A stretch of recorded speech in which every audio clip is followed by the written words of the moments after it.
It's March 10th, 2023, and today on Locked On Twins, we're going to change it up a little bit.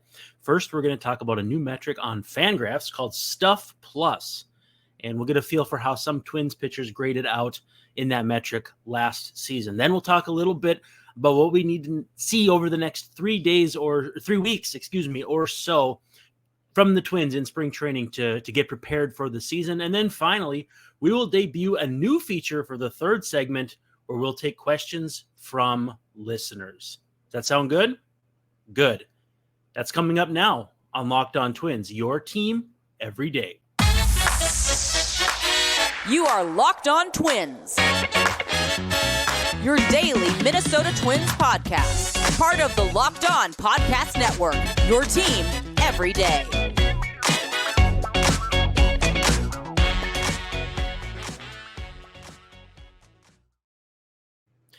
Well, good evening and welcome back to Locked On Twins, part of the Locked On Sports Podcast Network, your team every day. My name is Brandon Warren, and today we have a veritable smorgasbord of topics to get to. Now, as a reminder, I would love for you to be active in the comment section on YouTube or wherever you can leave comments. I'd like to get the conversation going.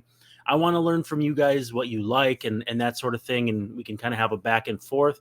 Secondly, if you have questions you want answered on the show, don't hesitate to ask, whatever means you need necessary. And finally, this schedule of posting is not going to be a permanent thing. I'm going to be kind of here and there for a little while until our little man goes to daycare. He just turned 4 months old, and we are going to have to, once he gets into daycare, I'll be able to more consistently post earlier in the day. So hopefully you can hang with me in that time frame as things stabilize just a little bit. Now, today, this show is presented by FanDuel and FanDuel Sportsbook, the official sportsbook of Locked On. Make every moment more.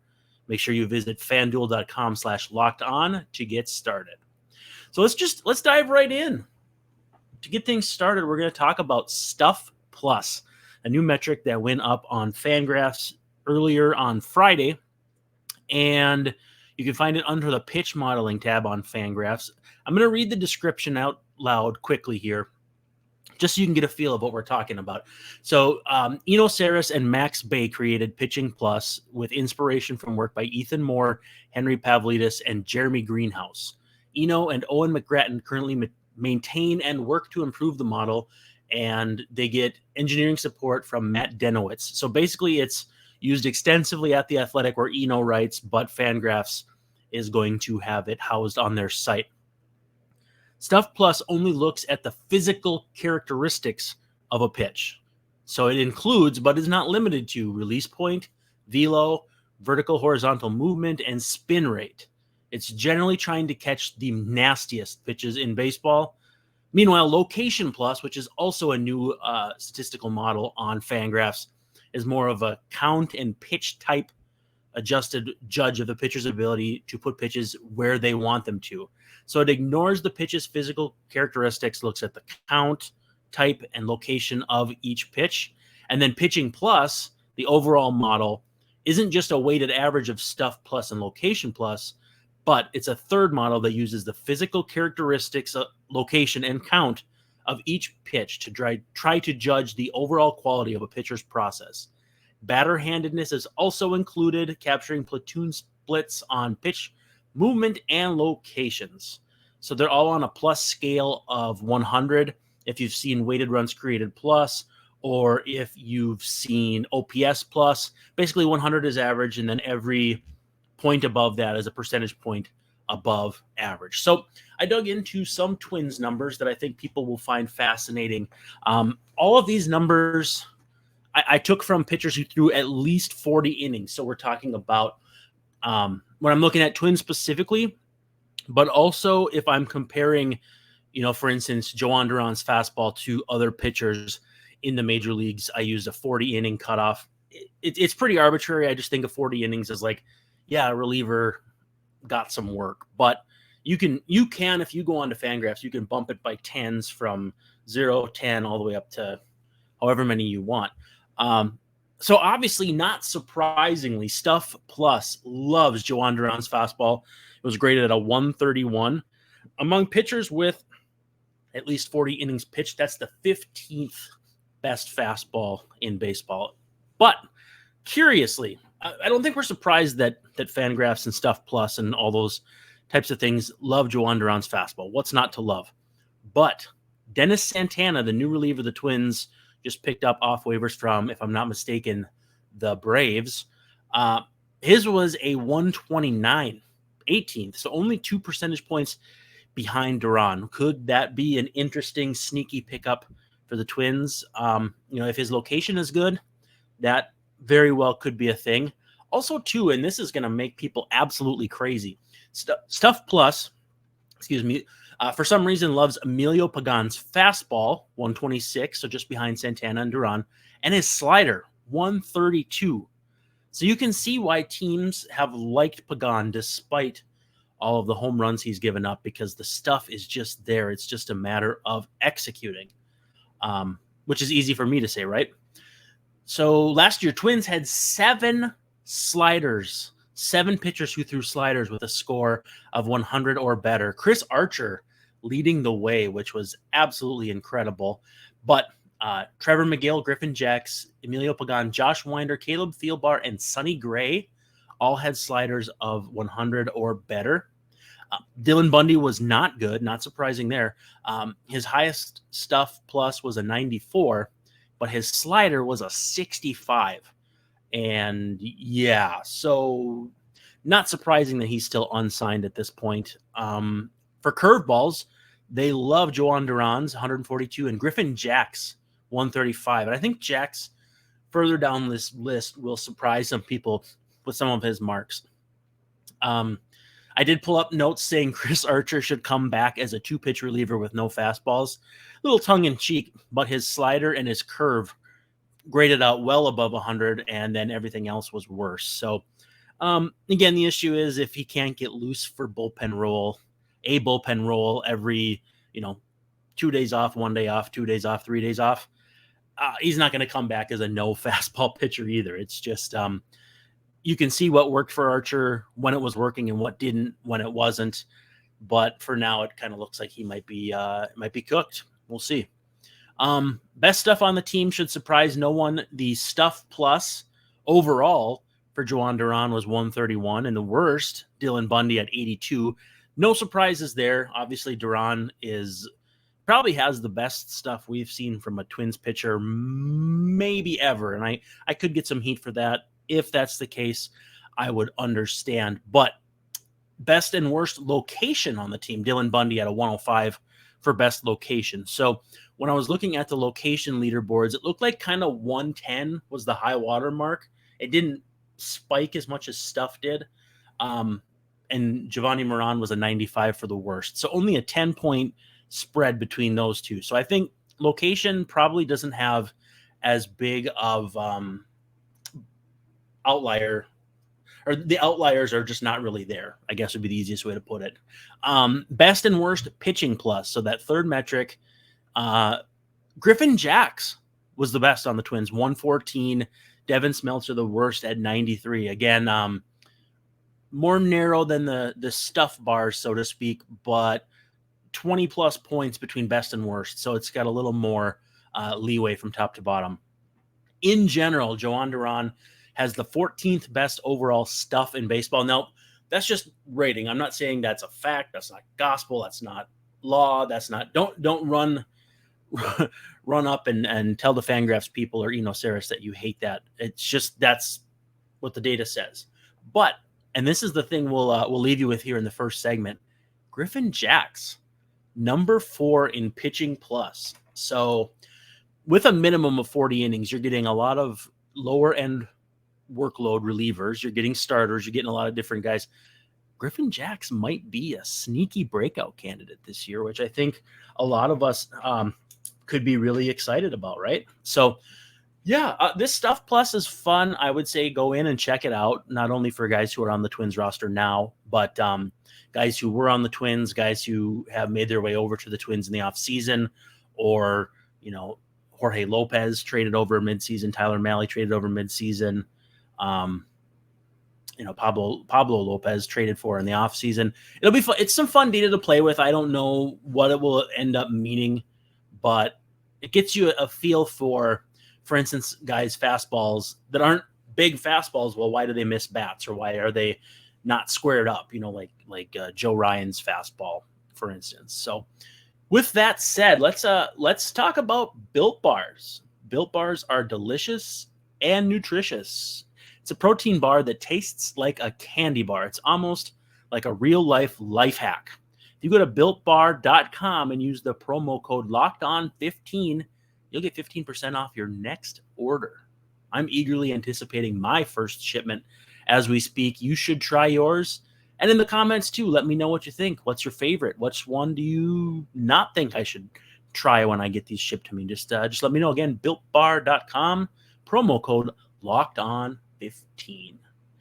Now, let's talk about the questions I need to see answered over the next 20 days in spring training. Now, if you have questions that you want answered too, feel free, leave them in the comments. We can come full circle in segment 3 on Monday, or maybe I'll answer on Twitter. I'll do my best to answer people as best I can. Hang out in the comments, like I said, and we'll do all that. I think the number one question that the Twins need to answer is, how healthy are some of these big guys? You got Byron Buxton is kind of like number one with a bullet. Jorge Polanco, Alex Kirilloff. As much as we can get excited about this team's depth, that's 1/3 of a very good major league lineup just blown out if those guys can't play on opening day, which is quickly approaching. Now, I don't know if there's proof that Buxton isn't going to be ready. They keep saying the right things. Polanco seems to be more of a mystery. Kirilloff also a mystery.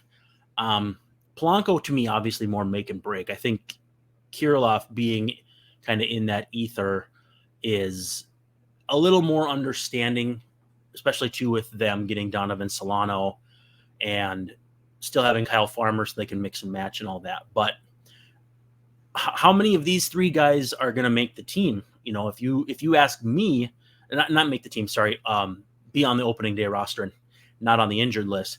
I think Buxton is in. I'm about 50-50 on Polanco, and I'm about 30-70 on Kirilloff. So let's talk too about if those guys don't make the team or aren't ready, who gets added. And really, it's a limited bunch of players because the 40-man is not that deep, with backup options. They have 2 catchers on the 40, so it's not going to be a catcher. Basically, everyone else is at or up in near the big leagues, So your 3 primary options are Matt Wallner, Gilberto Celestino, and Edouard Julien. So if and Nick Gordon's health too. I mean, he's dealt with some stuff too. So, a lot's going to come down to which of those guys can and can't go. And again, knock on wood, they all can. The one I'm most excited about is Edouard Julien. I think we all are pretty excited to see what he's capable of.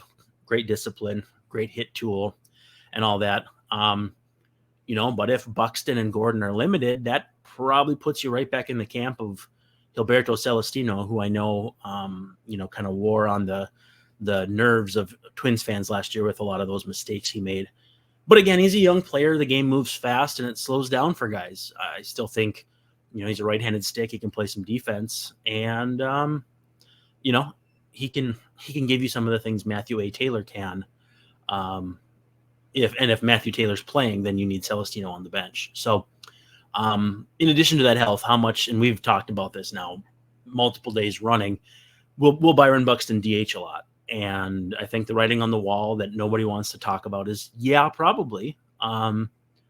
So with that said, how does everything else shake out from a trickle-down aspect? So the next question I want to answer, and I think I know who it's lined up to be, but who starts on opening day? I feel like Sonny Gray is the answer here, but I also think you could make a case. I mean, Joe Ryan has already done it before. Tyler Mahle is, a perfectly reasonable choice too. He's a good pitcher, but it's probably not going to be him. Pablo Lopez, new to the organization, but again, the right kind of caliber of pitcher. And then finally, Kenta Maeda, who obviously it's not going to be, at least from my standpoint. He checks the box in terms of longer-term Twin, but I also do question, and I'm not great at this math stuff as far as figuring out like when they'll need a fifth starter first, because the way I kind of mapped it out, it looked like the Twins wouldn't need a fifth until New York against the Yankees on April 13. So that puts you about 2 weeks into the season. You could, in theory, put Maeda on the injured list that you're building him up, and then, bring up another reliever, especially too, because I was kind of poking through the contract stuff, and Dennis Santana's out of options. So if it comes down to him or Trevor McGill making the team, if you put Maeda on the injured list, then they both make the team, possibly. Again, a lot of cards to draw from here that we still don't really know health of all these guys. That's why basically predicting a 26-man roster before the season it's a lot of fun, but it's not very accurate. It's kind of like an NFL mock draft. So if Maeda goes on the injured list, I think you could see another reliever. And that leads in nicely to my next question. Who is that random player that none of us expect to make the team, but just turns up on the 26th man in the first game of the season? And for me, Celestino or Dennis Santana as far as 40-man guys, just because Santana's out of options. And, he's good stuff. I mean, he might be another, flyer, Emilio Pagan type, where might have good stuff but get smoked or not throw strikes, whatever. But I still think there's a pretty good chance he makes the team. And then Celestino, it's really just, comes down to Buxton, Gordon. Again, the Twins are fairly well protected in the outfield, but, does Celestino give you anything that Wallner doesn't in terms of do you want that center field protection? And the nice thing, too, is St. Paul's so close, so that level of protection is not quite as important. Now, if it's a non-40-man guy, and I don't really know how they're going to make this work, because they could put Matt Cantorino on the 60-day and open up a spot, but then that starts his service clock. Now, I don't know how much that matters for a pitcher his age with his injury risks and injury history. Maybe you just bite the bullet, put him on the 60 and make room for somebody. Or maybe someone else gets hurt in spring training. Again, knock on wood, that doesn't happen. But the 40-man right now is fairly crowded. And so if they were to somehow, hypothetically, make a 40-man spot, maybe by getting rid of Emilio Pagan, which is our final question in the segment coming up, I think Willie Castro would be the guy then. This is a guy who played everywhere, maybe not particularly well, but has big league experience, flexibility, and again, could be kind of the stand-in for that Nick Gordon role if Nick Gordon needs some more time, or if the Twins just want to go the route of a little more versatility, which they've pretty much done all off season with Farmer and Solano. Get the idea, they want some flexibility. But I don't know. If they go off the rails, I think Castro is the guy that's not on the 40 right now that makes the team. I did spend about a split second thinking about Tyler White just because he plays first base, but I don't see it. I think he's going to get very, very comfortable and familiar with the streets of St. Paul, and being on that team for the bulk of the season. Finally, and I've got a lot of questions about this on social media, comments on the podcast. And again, thank you for all your early support. You guys have been great. I know filling in Nash's shoes was not going to be easy, but you guys have been great. Again, I can't thank you enough. But all of you are asking me about Emilio Pagan. And I don't know how long they can go with him, because part of me is like, yeah, I see that he's not good. I see that he's getting smoked, but I also see the stuff. I see the potential. I see the data that we showed earlier in the show. But again, they're not justifying the Taylor Rogers trade anymore. Taylor Rogers isn't on the Padres anymore. He's not even on the Brewers anymore. He's in San Francisco with his brother. So you don't have any reason to quote unquote justify the trade, which I don't know that front offices really do in the first place. But again, you do want a longer sample size with a reliever to see what they're capable of, both good and bad. But two, if you DFA every reliever that struggles in a small sample size, Caleb Thielbar wouldn't have finished the season with the Twins last year too. So the other elephant in the room is they DFA him. He goes to Tampa Bay and puts up a 2.2 ERA with a strikeout an inning and no home runs allowed. And all of a sudden fans are like, well, why couldn't the Twins do that? And I get that. But, I think with Pagan, I hate when people say the term leash because I know that it drives baseball men crazy. If you asked Ron Gardenhire what kind of a quote-unquote leash he had on a player, you would get dressed down until you felt about 2 inches tall in that room because we don't do leashes around here, he would say. It's just a really demeaning way to put it if you think about it. With Pagan, I would say a couple months, though, and it's not going to be high leverage work, especially not out of the chute. But, if you get to a point where your seventh game in 7 days and Juan Duran's down and Jorge Alcala's not working back-to-back days and you want Griffin Jacks for the 9th inning, maybe you put Pagan in a 2-run game in the 7th. But honestly, I think he gets a couple months and it's going to be touch and go. There's too much help on the way in different forms and fashions to where I don't see how you can, short of making him your mop-up guy, your 8th guy in the bullpen or 9th if you go 14. I think you can go as high as 14 at various points of the season. But I mean, I don't know. You gotta see something pretty quick from him, even if it's just in a limited role. All right, let's come back here and I will take your questions because you guys had some good ones, and I want to open up segment 3. I want it to be this way until the regular season starts. I think what I'm planning for the regular season is to do the first segment as like the morning after, which is a recap of the night before. Third segment will be kind of a preview of the next game. And then kind of a free-form middle segment. We'll see how it goes. This show's going to evolve with me. It's going to evolve with the listeners. What you guys like listening to, I want to produce. So let's talk about FanDuel, though, again, for just a second. Are you playing yet? Because you can get your no-sweat first bet up to $1,000 in bonus bets when you go to FanDuel.com/lockedon. Are you a college hoops fan? We got conference tournaments going on. You can turn your March sadness into March madness with a bit of cash. You can play your parlays. You can do whatever you want. If your bracket's going to be busted, you may as well stay engaged because it's the best time of year for fans of college basketball. It's absolute pandemonium. And if college hoops aren't your thing, NHL, NBA heating up, coming down the stretch, and our Twins and baseball in general just around the corner. So again, make every moment more at FanDuel.com/lockedon. All right, like I said, for segment 3, we are going to do questions from you guys, and we will, I don't know, hopefully we can get enough during the afternoons or nights before where we can make this a recurring segment or even a repetitive segment because, again, you guys are the reason the show exists, and again, we thank you so much. So let's see. We've got 1, 2, 3, 4, 5. I've got up to 5 questions. And then we're going to do a parting question, too, for the comments, which I will end every show with as just kind of a teaser for us to kind of discuss things that maybe didn't get to in the show or maybe didn't have enough meat on the bone to talk about it for an entire segment. But Jordan Freytag asked, what are the chances of the Twins starting rotation being one of the best in the big leagues with Kenta Maeda potentially coming back to his 2020 form? Now, initially I read that as being the best, and I knew that wasn't going to be the case because the Mets are going to be sick. But one of the best. Their ceiling is that.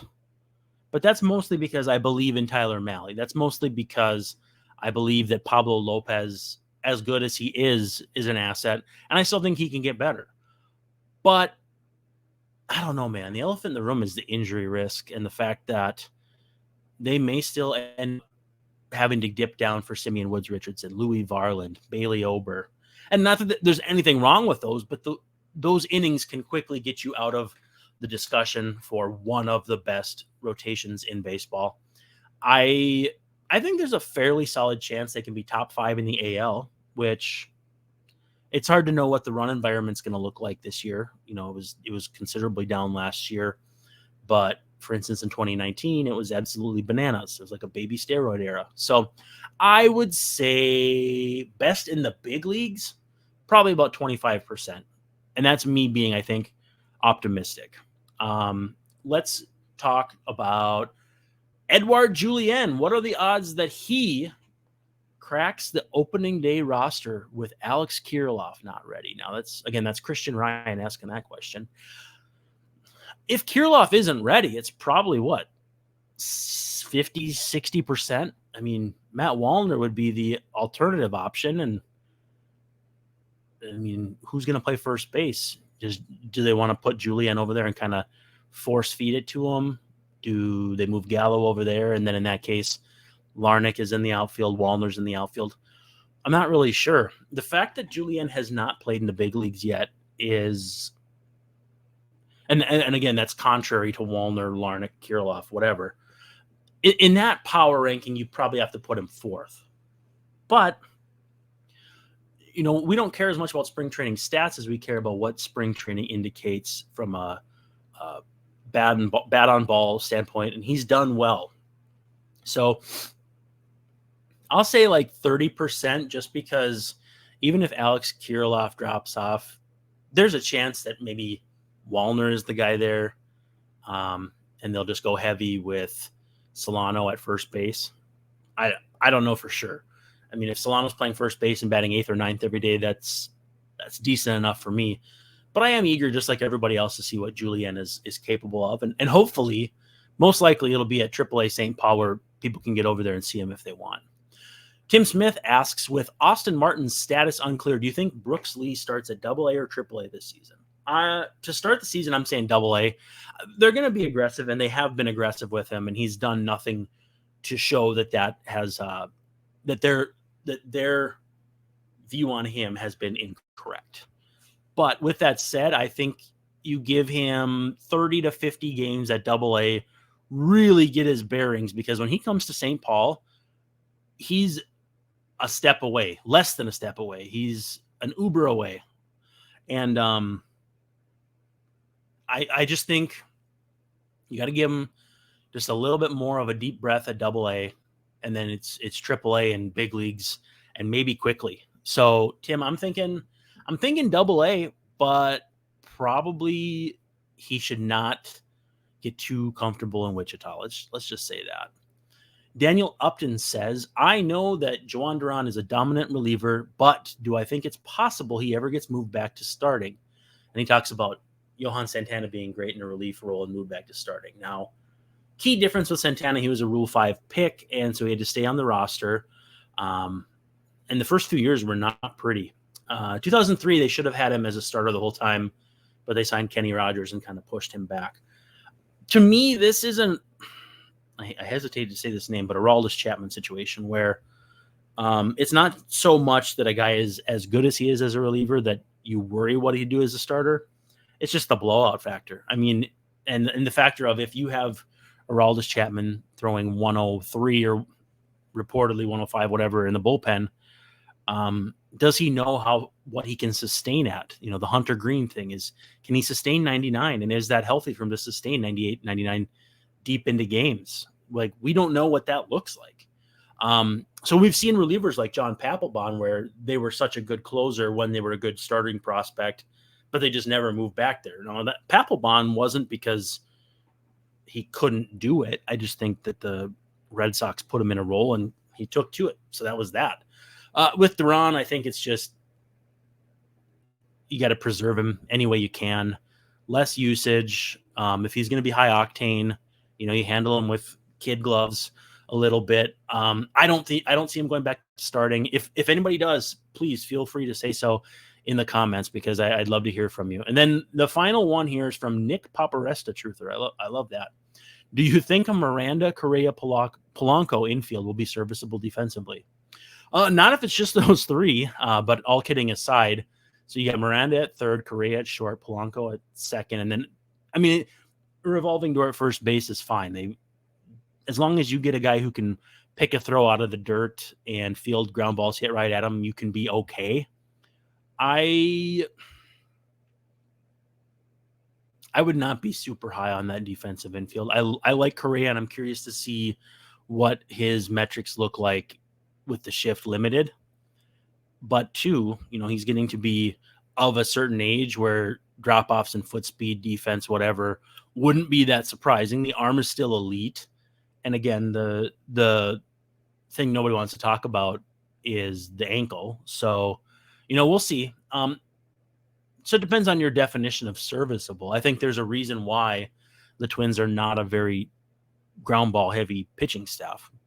One, Michael Taylor, Joey Gallo, and Byron Buxton chasing Max Kepler too, chasing down fly balls, but also to play to your strength in that sense, and that they won't pick up as many grounders as you'd like. But I don't see defense being a major issue for this team. The outfield will be so good, and I think the infield will be okay. So depending on your definition of serviceable, they'll probably be fine.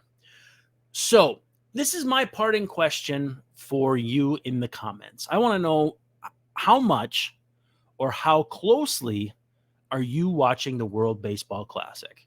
The Twins have players on a number of different teams. You've got support staff, and you've got Bert Blyleven managing a team or on the coaching staff for the Netherlands. You got former Twins. Andrelton Simmons is on the team, and there's Twins influence everywhere. So regardless, though, if you're watching it because of the Twins or because you love baseball and you're starved for meaningful baseball, I want to know how much or how closely are you watching it? Because I haven't gotten into it yet, but I think this might be my chance to really dig in. Now, with all that said, that's a wrap on Locked On Twins for March 10th. Thanks for hanging out. Make sure you follow at Locked On Twins on Twitter, at Locked On Min, M-I-N, and at Brandon_Warren. As well as, can you please give us a 5-star review on podcast apps, whatever you use, iTunes, Google Play, Spotify is my personal favorite, or even on YouTube. Give us that thumbs up. We like that too, and hit that subscribe button. Hang out in the comments section. Send me questions for either the final segment the next day or just to chat back and forth. But with that said, this is Brandon Warren signing off, saying thank you so much, and don't forget to stop by on Monday to Locked On Twins, your team every day.